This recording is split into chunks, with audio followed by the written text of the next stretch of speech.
Suratul Fatihah.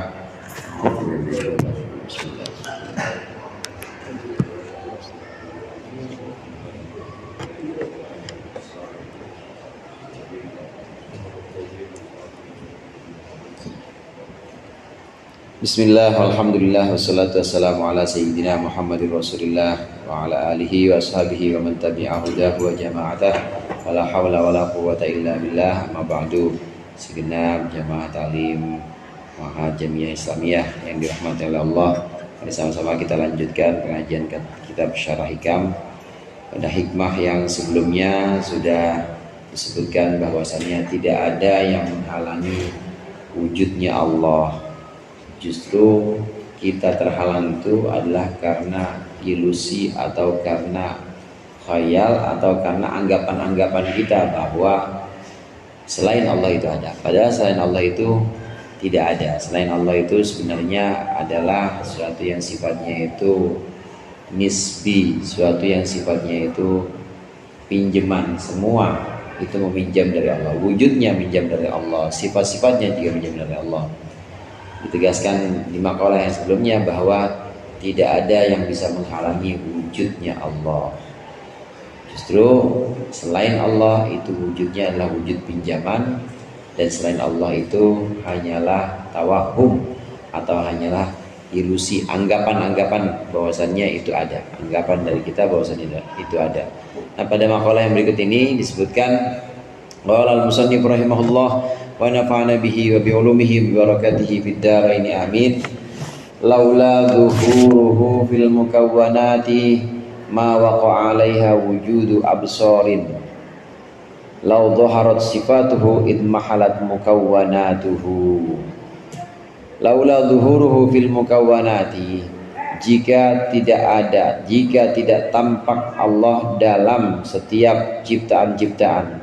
Mukawwanat itu yang diciptakan. Ma waqa'a 'alaiha, maka tidak akan jatuh, tidak akan terjadi, tidak akan terlaksana atas mukawwanat wujudu absarin, wujudnya penglihatan. Lau dhaharat sifatuhu, jika muncul, jika nampak nyata sifat-sifat Allah, idmahalat mukawwanatuhu, maka akan hancur, akan lenyap mukawwanatuhu, makhluk-makhluknya. Makalah ini menyebutkan kalau tidak karena Allah itu, kalau tidak muncul atau tidak nampak Allah pada mukawwanat, maka nggak ada yang namanya penglihatan mata. Artinya kita tidak akan bisa melihat apapun. Ini kita bisa melihat ada bangunan, ada warna-warna, kemudian ada yang bergerak. Ini kita bisa melihat karena di situ bertajalli atau muncul, atau di situ ada Allah. Di situ ada Allah, ada nampaknya Allah atau tajallinya Allah pada mukawwanat itu. Kalau Allah nggak ada, maka mukawwanat ini nggak bakal ada. Nanti ada penjelasannya. Nah, namun apabila Allah memunculkan sifatnya, sifat-sifat Allah kepada mukawwanat, kepada makhluk-makhluk ini, justru akan lenyap semua makhluk-makhluk ini. Gampangannya seperti ini misalnya. Matahari punya sinar ya? Punya sinar, punya cahaya matahari. Mata kita juga punya cahaya. Karena kalau mata kita nggak punya cahaya, kita nggak bisa ngelihat. Contohnya, kemarin sempat kita singgung, contohnya matahari seterang apapun, tapi untuk orang yang matanya nggak ada cahaya, nggak bakal dia bisa membedakan mana hijau, mana merah. Kenapa? Matanya nggak punya cahaya, buta maksudnya. Jadi dua-duanya harus ada, sinar dari matahari harus ada, kemudian sinar dari mata kita juga harus ada. Jadi harus punya sinar dua-duanya, atau harus punya cahaya dua-duanya. Matahari punya cahaya dan mata kita punya cahaya. Jam 12 siang, ya pergi dah ke lapangan. Lagi penter-penternya itu, nggak hujan, liatin matahari. Mata kita lihat matahari. Matahari plototin aja matahari itu jam 12 siang. Nah, habis itu masuk ke dalam kamar. Apa yang terjadi kira-kira? Dorongan silo ya, dorongan. Itu dalam kamar jadi terang apa jadi gelap? jadi gelap malah. Artinya cahaya mata kita hancur binasa. Ini idmahalat di sini. Hancur cahaya mata kita, hancur binasa saking terangnya cahaya matahari.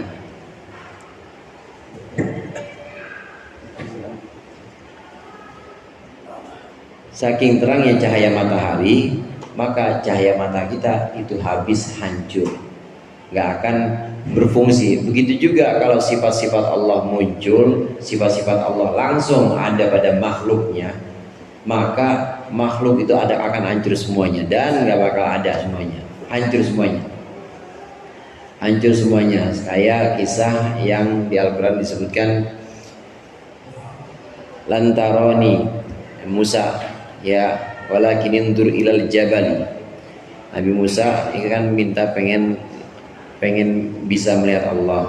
Kemudian kata Allah, ya Musa, engkau tidak akan bisa melihatku, tapi lihat gunung itu. Kalau gunung itu tetap, kalau gunung itu tidak berubah di tempatnya, fasaufa taroni, kau akan lihat Allah. Ternyata gunung hancur juga, sama kayak mata kita tadi. Mata kita hancur, bisa-bisa bukan cuma gelap, buta itu. Habis matahari dipelototin jam 12 siang, bukan hanya hilang cahayanya, bisa hancur, rusak, bisa buta itu. Begitu juga sifat Allah kalau muncul kepada mukawwanat, kepada alam semesta ini, hancur semuanya. Nah terus yang ada di alam semesta ini apa? Bukan sifat Allah, tapi af'alnya Allah yang disebut dengan athar. Kita mengenal Allah dari atharnya.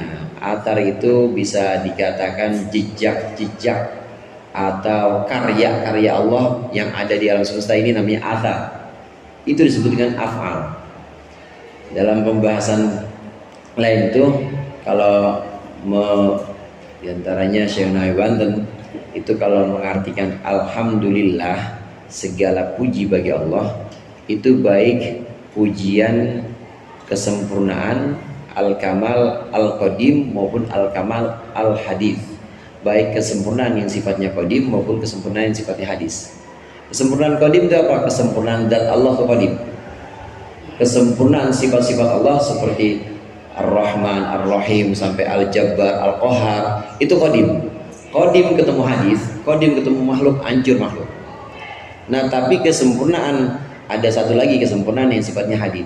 Apa itu? Kesempurnaan yang ada pada af'alnya Allah. Apa itu af'alnya Allah? Kita ngaji ini af'alnya Allah. Kita ngaji ini adalah af'al Allah. Tadi siang turun hujan, udah lama gak hujan, itu af'alnya Allah. Ada bocah kecil-kecil bandel banget, bader pokoknya gak bisa bilang, itu af'alnya Allah. Kemudian ada bapak udah tua juga gak tahu sama bader juga, itu af'alnya Allah. Jadi jangan terus kita langsung fonisi dia mah, tapi itu di situ ada af'alnya Allah. Nah, kita bisa melihat kesempurnaannya Allah pada af'al atau perbuatan-perbuatan Allah yang kadang-kadang disebut dengan athar. Ini semua ada pada makhluk. Yang muncul pada makhluk atau mukawwanat, semua alam semesta baik manusia atau yang lain manusia, itu semua adalah athar atau jejak karya-karyanya Allah. Bukan sifat. Kalau sifat Allah muncul itu hancur pasti. Bukan sifat Allah yang jabbar, bukan sifat Allah yang qahhar, bukan sifat Allah yang rahman. Kalau sifat Allah yang rahman, rahim dan seterusnya, sifat-sifat Allah itu sifatnya semuanya qadim, sama seperti zat Allah qadim. Tapi kalau af'al sebagaimana makhluk, itu sifatnya hadis. Nah, Allah sempurna dalam kesempurnaan yang qadim maupun kesempurnaan yang hadis. Alam semesta ini sempurna ya, gimana gak sempurna? Orang siklus hujan aja itu bisa teratur seperti itu, bagaimana nggak sempurna? Kita manusia punya indera yang objeknya masing-masing. Telinga ya objeknya untuk suara. Telinga ada yang bisa melihat warna. Saya ini kalau kata kuping saya ini hijau nih, kan nggak ada, masing-masing objeknya. Atau kulit, peraba ya, peraba. Belum dicobain tapi baru ini pahit kayak ini, baru diraba doang, kan enggak, objeknya masing-masing. Itu kan sebuah keteraturan. Kelihatannya nggak sempurna. Kalau kita lihat kelihatannya, kalau kita lihat bagian per bagian atau secara parsial itu kelihatannya nggak sempurna. Tapi kalau kita lihat menyeluruh, itu alam semesta ciptaan-ciptaan Allah itu adalah athar, dan athar itu atau mukawwanat itu adalah segala kesempurnaan. Kalau sifat-sifat Allah muncul pada mukawwanat, kepada athar atau kepada makhluk, maka hancur semuanya makhluk itu. Lalu bagaimana Allah menampakkan wujudnya? Tidak dengan sifat-sifatnya, tapi Allah bersama dengan mukawwanat. Tetap Allah bersama mukawwanat. Penjelasannya di sini. Zuhurul haqqi ta'ala min wara'i hijabil mukawwanati huwallazi aujaba zuhuruha wa wuqu'al absari 'alaiha. Bermula munculnya Allah, tampaknya Allah Ta'ala di balik hijab atau di balik penghalang makhluk, di balik hijabnya makhluk. Huwallazi aujaba zuhuruha, itulah yang mewajibkan, itulah yang menyebabkan munculnya mukawwanat, munculnya makhluk. Wa wuqu'al absari 'alaiha, dan terjadinya penglihatan terhadap makhluk tersebut. Walaula wujudu hijabiyatiha, dan jika tidak ada wujud keterhalangannya makhluk, lam yaqa 'alaiha absarun, maka tidak akan terjadi atas mukawwanat akan makhluk absarun, penglihatan. Pasti nggak bakal bisa dilihat. Wala talashat, dan tidak akan talashat, dan akan hancur atau akan lebur mukawwanat makhluk-makhluk tadi diwujudi tajallil haqiqi, karena wujudnya tajalli yang sesungguhnya. Kama qala, sebagaimana berkata mudah itu adalah lau dhaharat sifatuhu id mahalat mukawwanatuhu, apabila bertajalli atau tampak apa sifat-sifat Allah, id mahalat, maka akan hancur mukawwanatuhu, makhluk-makhluknya Allah. Balam takun hunaka basarun, bahkan tidak akan ada di sana penglihatan, wala absarun, satu penglihatan pun, wala absarun, dan juga tidak penglihatan, beberapa penglihatan, wala mubsirun, dan juga tidak orang yang melihat. Kama jaa fil hadis, sebagaimana keterangan yang datang dalam hadis. Ini hadis hijabuhu annar, hijabuhu penghalangnya atau hijabnya adalah hijab Allah adalah annaru, api. Wa fi riwayatin an-nuru, penghalang Allah adalah cahaya. Lau kusyifa anha, apabila disingkapkan apa anha nar, la ahraqat sabahatu wajhihi kulla syai'in, maka pasti akan membakar apa sabahatu wajhihi, sucinya wajah Allah, agungnya wajah Allah, membakar kulla syai'in, akan segala sesuatu, adrakahu basaruhu, yang menemui atau yang mendapati apa syai'hu akan wajhih, akan wajah Allah, apa basaruhu, penglihatannya syai'.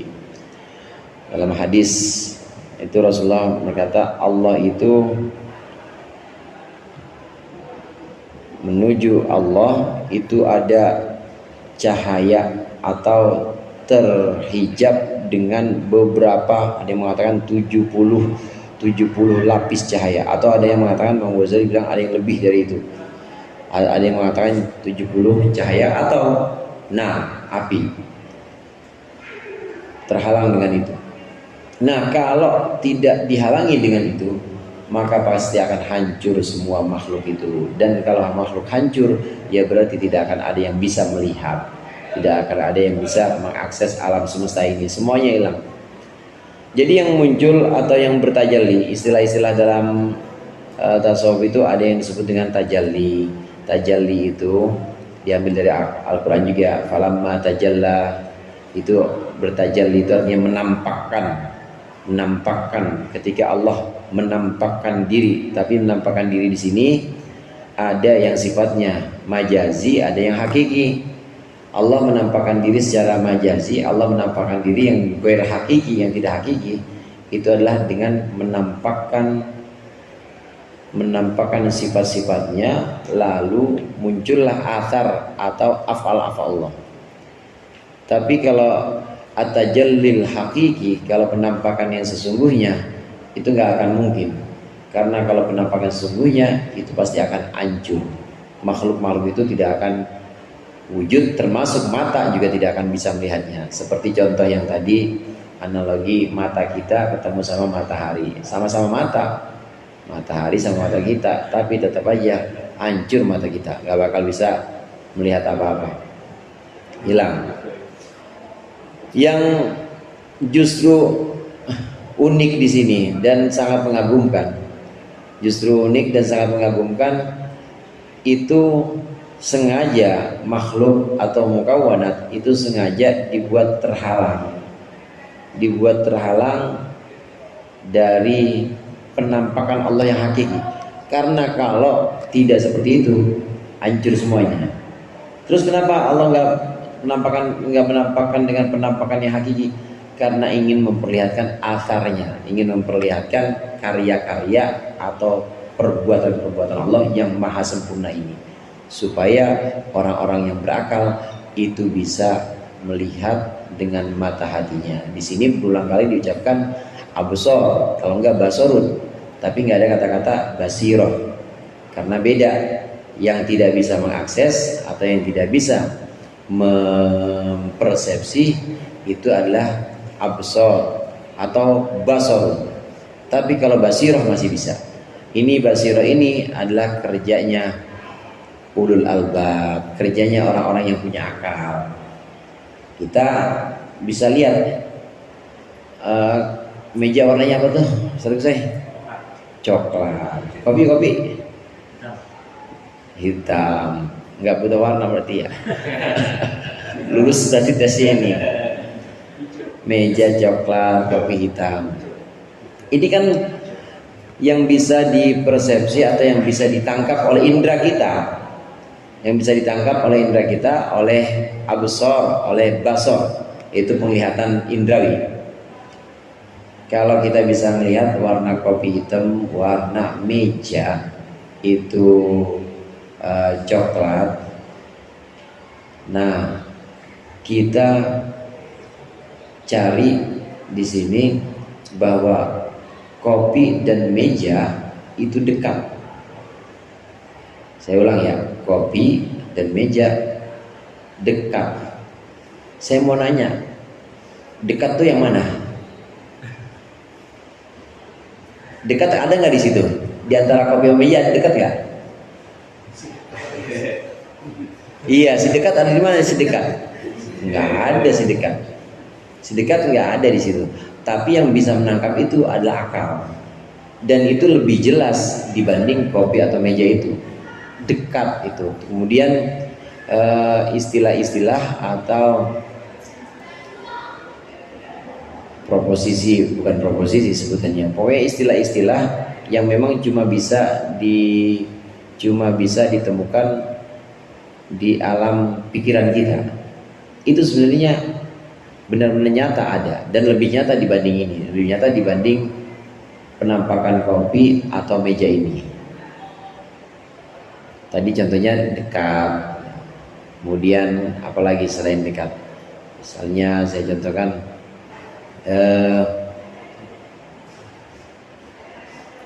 yang membuat rokok itu berasap, apanya? Api. Jadi api penyebab asap. Saya mau tahu yang mana yang namanya sebab. Api ada kelihatan, asap kelihatan. Apakah mata kita bisa menangkap sebab? Apakah mata kita bisa menangkap dekat? Mata kita nggak bisa menangkap sebab, nggak bisa menangkap dekat itu. Terus apa yang menangkap? Yang menangkap bukan mata kita, bukan indera-indera kita yang lain. Indera yang 5 itu, ada yang punya indera 6 sini? 5 doang ya? Satu amin kali. 7. Yang bisa menangkap dekat, yang bisa menangkap sebab, itu cuma akal. Ashabul uqul, yang kadang-kadang disebut dengan ulul albab, inilah yang bisa menangkap sifat-sifat Allah. Sifat-sifat Allah nggak mungkin ditangkap oleh alam semesta yang ragawi atau yang wadak ini. Alam semesta yang sifatnya materi ini nggak akan bisa menangkap sifat-sifat Allah. Tapi sifat-sifat Allah itu bisa ditangkap oleh akal, karena akal lebih kuat. Akal lebih kuat. Akal bisa menangkap tadi, bisa menangkap kedekatan, bisa menangkap sebab akibat. Padahal sebab akibat nggak pernah kelihatan. Ini sebab akibat ada di bawah karpet, atau kedekatan itu ada di bawah piring kayaknya, kedekatan nggak ketemu. Tapi yang nangkap apa? Yang nangkap akal. Nah, akal itu bisa menangkap sifat-sifat Allah. Oleh karena yang di Al-Quran itu sering disebutkan innama yatadzakkaru ulul albab. Pasti ulul albab yang bisa ngambil pelajaran itu hanya ulul albab. Demikian juga zuhur atau tajalli atau penampakan Allah itu di alam semesta. Penampakan Allah di alam semesta itu bukanlah penampakan sifat-sifatnya, karena kalau Allah menampakkan sifat-sifatnya dengan penampakan hakiki, maka hancur semuanya ini alam semesta. Tapi Allah menampakkan sifat-sifatnya itu hanya di akal, atau hanya bisa diterima oleh orang-orang yang memiliki akal. Kadang-kadang disebut dengan hati, qalbul mukmin, disebut dengan hatinya orang-orang beriman. Azhara kulla syai'in li'annahu al-batin wa tawa wujuda kulla syai'in li'annahu adh-dhahir. Oh, bingung. Allah memunculkan, Allah menampakkan segala sesuatu, li'annahu, karena sungguhnya Allah al-batinu adalah yang sama, al-batinu yang berada di dalam. Allah memunculkan segala sesuatu karena sungguhnya Allah adalah yang maha batin, yang maha tersimpan. Wa tawa wujuda kulli syai'in, dan dia Allah melipat wujuda kulli syai'in, wujud segala sesuatu, li'annahu, karena sungguhnya Allah itu al-dhahiru, adalah yang zahir. Allah zahir juga, Allah batin juga. Allah sebagai yang batin, Allah sebagai sesuatu yang sifatnya sangat tersembunyi, maka sudah selayaknya Allah memunculkan yang zahir. Saking Allah sangat tersembunyi, maka Allah memunculkan yang zahir, biar yang kelihatan selain Allah saja, yaitu makhluk-makhluk Allah. Karena Allah adalah yang maha batin atau yang maha tersembunyi. Satu. Tapi di sisi lain Allah juga maha batin, maha zahir. Di sisi lain Allah juga maha zahir. Maka Allah itu sangat jelas. Allah itu sangat jelas sehingga segala sesuatu itu sebenarnya tidak ada, dilipat. Nanti penjelasannya ada di sini. Contoh gampangnya begini tadi. Kalau Imam Ghazali kan menyebutkannya begini. Kenapa Allah disebut dengan zahir dan satu sisi disebut dengan batin? Allah disebut dengan az-zahir, yang sangat nyata, yang sangat jelas. Itu kalau dinisbatkan, kalau dihubungkan dengan akal dan dengan hati. Kadang-kadang disebut dengan albab, lub, jamanya albab. Ashabul ukul ay ulul albab. Aklun ukul, lubun albab jamanya. Ashabul ukul, orang-orang yang punya akal. Ya, akalnya itu adalah lub atau hati yang lebih dalam, yang paling dalam. Untuk ashabul ukul, untuk orang-orang yang memiliki akal, orang-orang yang disebut dengan ulul albab, maka Allah itu zahir kalau dinisbatkan kepada orang-orang yang punya akal. Atau kita hilangin orang-orangnya, dinisbatkan kepada akal, dinisbatkan kepada hati, maka Allah itu zahir, sangat nyata, kelihatan jelas-jelas. Tapi kalau dinisbatkan kepada wujudnya alam semesta yang sifatnya materi ini, Allah batin, nggak kelihatan. Kemarin saya contohkan cahaya ya. Cahaya itu ya zahir, ya batin juga. Contoh nih, cahaya itu ya zahir, ya batin. Kalau dinisbatkan kepada benda-benda yang materi sifatnya, kayu, maka cahaya itu sangat batin, nggak kelihatan cahaya. Kalau dibilang ini putih, Ustaz, cahaya itu yang putih bolanya, bukan cahayanya. Cahayanya batin. Tetapi justru kalau dinisbatkan kepada akal kita, bukan kepada benda-benda materi ini, itu cahaya zahir, sangat jelas. Kenapa? Karena justru yang bikin kita bisa melihat ini hijau, itu hitam, ini kuning adalah cahaya. Bagaimana mungkin yang mewujudkan penglihatan itu terhalang oleh sesuatu yang diwujudkan atau sesuatu yang justru menjadi objek? Bagaimana mungkin seorang anak menghalangi bapaknya, atau bagaimana mungkin seorang bapak itu dihalangi oleh wujud anaknya? Padahal yang memunculkan benda, yang memunculkan persepsi ini bisa dilihat, penglihatan ini bisa diakses, hijau ini kuning, itu hijau, itu hitam, itu yang memunculkan itu cahaya. Jadi cahaya adalah penyebab semuanya. Nah, dibandingkan atau dinisbatkan kepada akal, maka cahaya zahir. Tapi dinisbatkan kepada kopi, dinisbatkan kepada karpet, batin, sangat tersembunyi. Itu cahaya contohnya. Maka di beberapa bagian hadis misalnya tadi hijabuhu an-nur, disebutkan cahaya-cahaya. Kemudian juga di Al-Quran disebutkan Allahu nurus samawati wal ard, Allah itu cahaya langit. Ya cahaya langit ya berarti memang batin kalau dihubungkan dengan materi-materi, tapi tetap sangat zahir kalau dihubungkan dengan akal. Akal kita nih saudara, kalau kita merem gitu ya, kalau kita merem orang-orang udah pada pergi, tapi bayangan atau surah namanya itu, tasawur, konsepsi tentang orang, kemudian kopi, kemudian cangkir, masih ada nggak di pikiran kita? Padahal udah pada bubar, udah pada tidur, masih ada nggak?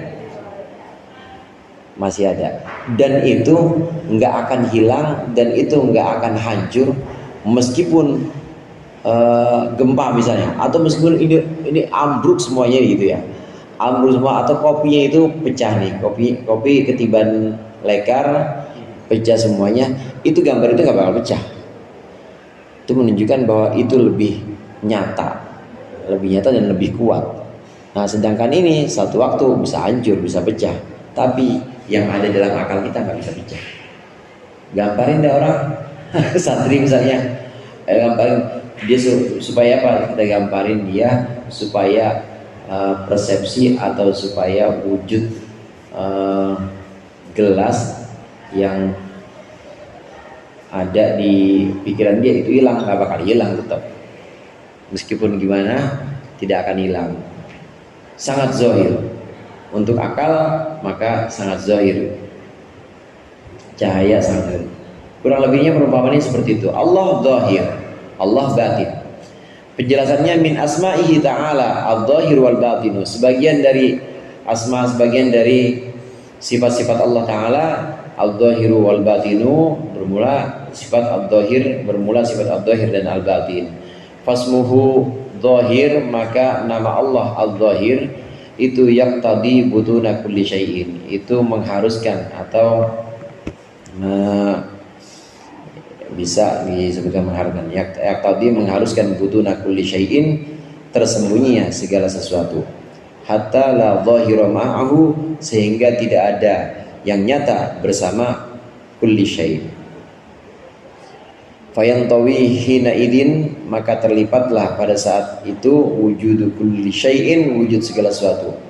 Wasmuhu al-batin, dan asma Allah, sifat Allah al-batin itu yang tadi zuhura kulli syai'in, mengharuskan munculnya segala sesuatu, hatta la batina ma'ahu, sehingga tidak ada yang tersembunyi ma'ahu, bersama Allah.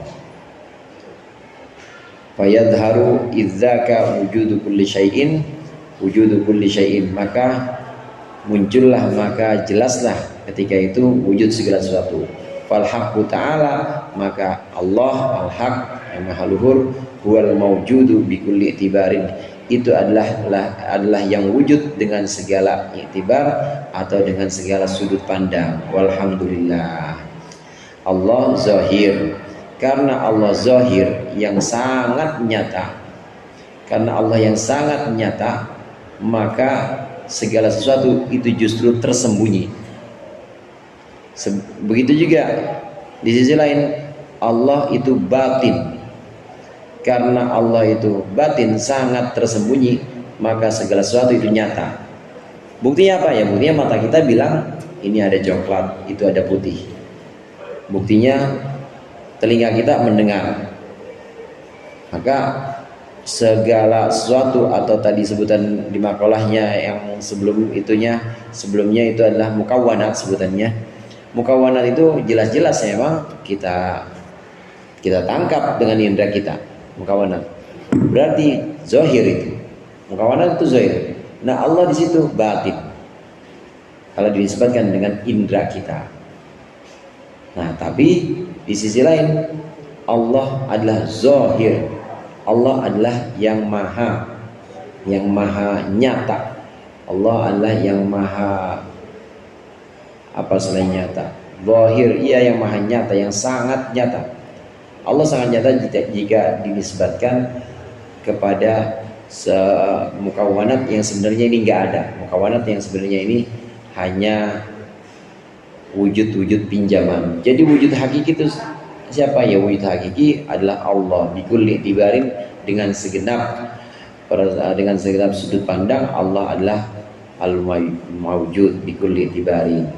Walhamdulillah. Kalau disebutkan di ayat-ayat itu, sebutkan bahwa alladzina yu'minuna bil ghaibi wa yuqimuna shalah. Itu orang-orang yang beriman kepada gaib, kegaiban. Termasuk kegaiban itu adalah sifat batinnya Allah. Kegaiban itu adalah sifat batinnya Allah, itu termasuk yu'minuna bil ghaib. Tapi di sisi lain kita juga kudu melihat juga, afala tanduruna mada fis samawat. Apakah kalian tidak melihat apa yang ada di langit? Kita kudu melihat juga. Artinya indera juga harus dipakai, cuma akal juga harus dipakai. Karena yu'minuna bil ghaib, beriman dengan hal yang gaib, itu hanya pakai akal, nggak bisa pakai indera. Karena gaib itu nggak bisa ditangkap oleh indera, nggak bisa ditangkap oleh mata. Maka dengan apa? Dengan gaib. Yang gaib itu sifat batinnya Allah, itu termasuk yang gaib. Balasan, pahala, kemudian dosa, itu yang gaib juga. Itu hanya bisa ditangkap oleh akal. Akal kita juga harus kita pakai, indera juga harus kita pakai juga. Dua-duanya harus dipakai. Nah, dari situ baru bisa kita memahami bahwa Allah punya sifat zahir, Allah juga punya sifat al-batin. Kelihatannya kontradiktif, kelihatannya berlawanan, tapi sebenarnya enggak. Itu tergantung nisbatnya atau tergantung hubungannya kepada siapa. Kalau dihubungkan kepada yang materi ini, Allah adalah al-batin. Tapi kalau dihubungkan kepada akal, maka Allah itu az-zahir.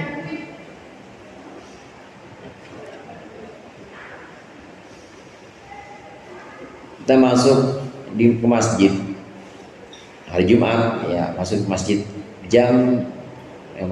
bukan jam masjid jamiah, bukan rame kalau jamiah, masjid umum ya, yang pinggir-pinggir jalan atau yang kampung-kampung. Kita masuk di masjid hari Jumat jam 9:30 atau jam 10 ya.